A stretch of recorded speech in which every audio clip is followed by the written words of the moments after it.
Hello friends, welcome back to my channel. तो बढ़ते हैं इस सीरीज के 6th एपिसोड की तरफ। एपिसोड के स्टार्ट में हम सिहन और रुई को तैयार हुआ देखते हैं क्योंकि वो दोनों बाहर जाने वाले थे। जब चेंगमू आया तो सिहन ने उससे उसकी तबीयत के बारे में पूछा और साथ ही बताया कि हम दोनों बाहर जाने वाले हैं। इस पर वो बोला कि अगर तुम्हें एग्रीमेंट का 4 पॉइंट याद हो तो मुझे डिटेल से बताओ कि तुम रुई को लेकर कहाँ और किसके साथ जा रही हो। रुई फौरन से बोला कि हम दोनों स्वीट डेजर्ट जा रहे हैं। अब मजीद सिहन से भी नहीं छुपाया गया और उसने बता दिया कि मेरी क्लास प्रेसिडेंट के साथ अपॉइंटमेंट है, तुम ही हमें राइड दे दो, वैसे भी तो शॉप रास्ते में पड़ती है। चेंगमू तो पहले से ही लिमिंग से काफी ज्यादा जेलस था, कहने लगा आज तो मैं शॉप पर जा ही नहीं रहा, पर उसने बहाना कर दिया तो क्या हुआ, सिहन ये कहकर चली गई कि हम दोनों राइड ले लेंगे। लेकिन जितना ज्यादा वो खुश हो रही थी उतना ज्यादा चेंगमू जेलस होता है कि इसमें इतना खुश होने वाली क्या बात है, सिर्फ क्लास का प्रेसिडेंट ही तो था। नेक्स्ट सीन में हांजे शॉप में खड़ी चेंगमू का वेट कर रही थी और बार बार जियान से पूछती है कि तुम्हारा बॉस कब आएगा। फिर जब चेंगमू आया तो उसे हांजे के बारे में कुछ भी याद नहीं था और हांजे ने उसे याद दिलाया कि मैं वही लड़की हूँ जिससे तुम्हारी टक्कर हुई थी और तुमने उसकी शर्ट खराब कर दी थी। उसे तो लगा कि शायद कंपेंसेशन लेने आई है, पर वो बोली कि नहीं, तुम गलत समझ बैठे, मैं तुमसे कुछ पूछना चाहती थी, क्या तुम और वो मेरे भाई की क्लासमेट रिलेशनशिप में हो।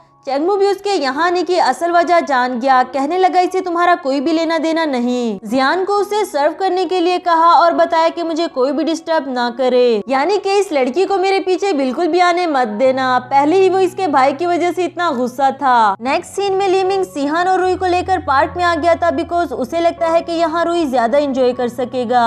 सिहन कह रही थी कि मैं यहाँ चेंगमू के न्यू प्रोडक्ट की प्लेजरिज्म करने के लिए आई हूँ। लिमिंग पहले से ही जानता था और उसको वो न्यू प्रोडक्ट टेस्ट करवाया, जिस पर सिहन को वो थोड़ा सा ही डिफरेंट लगा क्योंकि वो फूड ब्लॉगर थी, इसलिए डिफरेंस कर पाई, पर आम लोगों को इस बात का बिल्कुल भी पता नहीं चलेगा।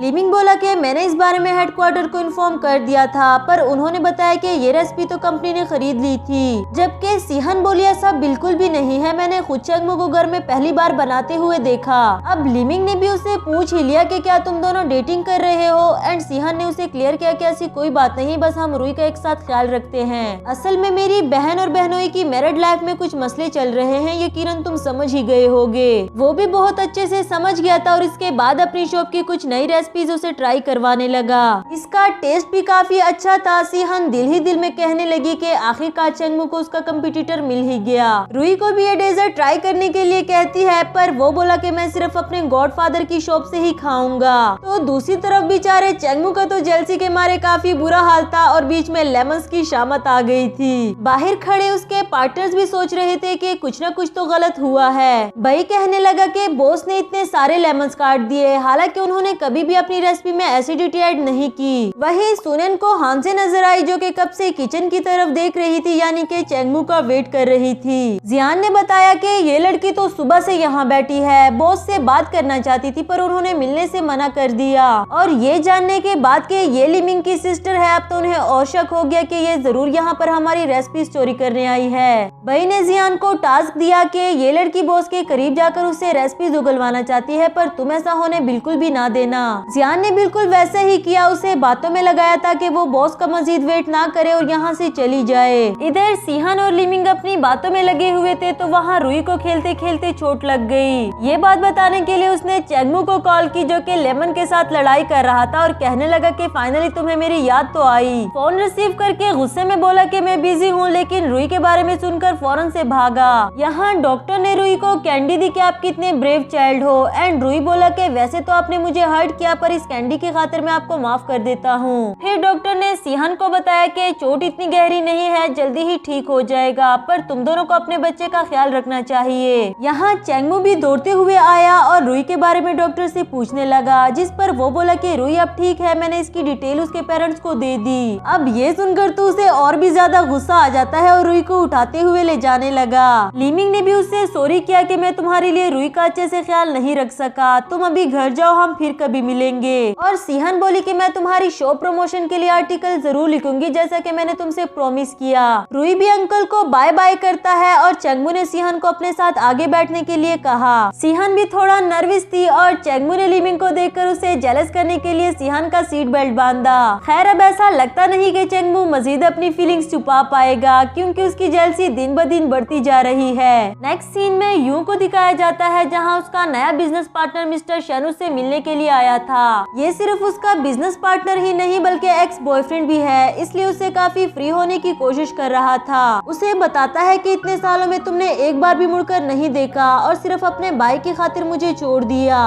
क्या वो तुम्हारे लिए इतना इम्पोर्टेंट है कि तुम उसकी खातिर अपनी खुशियाँ भी उजाड़ दो? इस पर यू बोली कि हाँ, मुझे मेरा भाई सबसे ज्यादा अजीज है और जो चीज मेरे भाई को नहीं पसंद मैं उसे अपनी लाइफ में ऐड नहीं कर सकती। यानी कि आज भी चेंगमू ही उसकी प्रायोरिटी है। मिस्टर शन बोला कि इस बात को लेकर तो तुम कभी भी नहीं बदलोगी। इसके बाद दोनों एक साथ कॉफी पीने के लिए चले गए और यहाँ चेंगमू सीहन से कहता है कि तुम इतना अजीब बिहेव क्यों कर रही हो? वो बोली मैंने कब किया, बल्कि मुझे तो तुम्हारा बिहेवियर अजीब लग रहा है। पीछे से रुई ने दोनों को ही चुप कर दिया ये कहकर कि आप दोनों ही अजीब बिहेव कर रहे हो। आफ्टर दैट चेंगमू बोला कि तुम अच्छे बच्चे हो, अपनी आंटी की तरह तो नहीं जो अपना एक प्रॉमिस भी नहीं रख सकती। सीहन बोली तो मैंने तुम्हारा कौन सा प्रॉमिस तोड़ दिया? जिस पर वो बताने लगा कि तुमने सिर्फ ये बताया था कि तुम लिमिंग से मिलने के लिए उसके शॉप जाने वाली हो, ये पार्क जाने का तो नहीं पूछा था। और अगर ये इंसिडेंस ना होता तो पता नहीं तुम लोग कहाँ कहाँ घूमने जाते। दूसरी तरफ यू मिस्टर शन के साथ कॉफी पीने के लिए तो जरूर आई थी, मगर यंग उसे मैसेज पर मैसेज करता गया और यू भी उसे रिप्लाई देने से खुद को नहीं रोक सकी। मिस्टर शन ने उसे थोड़ी देर अटेंशन देने के लिए कहा। दोबारा से यू के साथ रिलेशनशिप में आना चाहता था, मगर अब उसका ऐसा कोई इरादा नहीं। नेक्स्ट सीन में हमें यंग और चेंगमू को साथ ड्रिंक करते हुए दिखाया गया, जहाँ यंग उसे कह रहा था कि अब बस करो, प्रिटेंड करना छोड़ दो। मैं जानता हूँ मिस मून के पीछे की कहानी और वो आर्टिकल जो सीहन ने तुम्हारे लिए लिखा था वो तुम दोनों की सच्ची कहानी है ना। तभी तो मैं कहूँ कि उस क्रिस्टल रोज को तुम मुझे हाथ लगाने क्यों नहीं देते?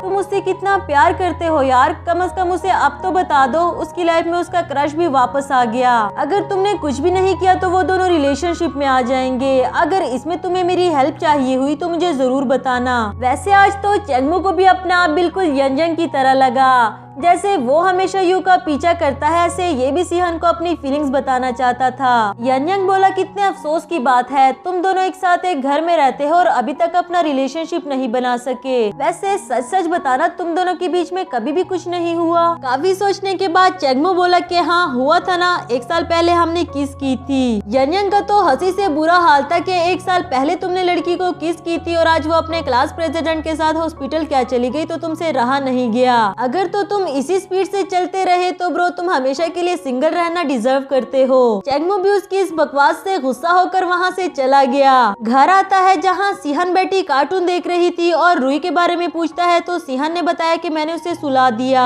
चेंगमू ने सीहन के पास आकर उसकी शर्ट का बटन बंद किया और यहाँ सीहन की हार्ट बीट तो काफी ज्यादा फास्ट हो गई। साथ ही उसे किस कर दिया क्योंकि ना तो उसे लिमिंग के साथ देख सकता था और ना ही यंग को मजीद खुद पर हंसने दे सकता है। सीहन किसी तरह खुद को छुड़ाकर रूम में भाग गई और यहाँ चेंगमू बोला कि अब ये वाली किस तुम्हें कभी भी नहीं भूलेगी। सीहन को भी खुद पर गुस्सा आ रहा था कि वो ड्रंक था, मैं तो ड्रंक नहीं थी ना, तो फिर मैंने ऐसा होने कैसे दिया। इधर यू यंग को मैसेज करती है कि मैं तुम्हें मिस कर रही हूँ, पर जब उसकी तरफ से कोई रिस्पॉन्स नहीं मिला तो इसने अपना मैसेज वापस डिलीट कर दिया। और अगली सुबह ये दोनों बेचारे तो एक दूसरे को फेस भी नहीं कर पा रहे थे, बात करना तो दूर की बात। इसी के साथ हमारा ये वाला एपिसोड भी खत्म हुआ।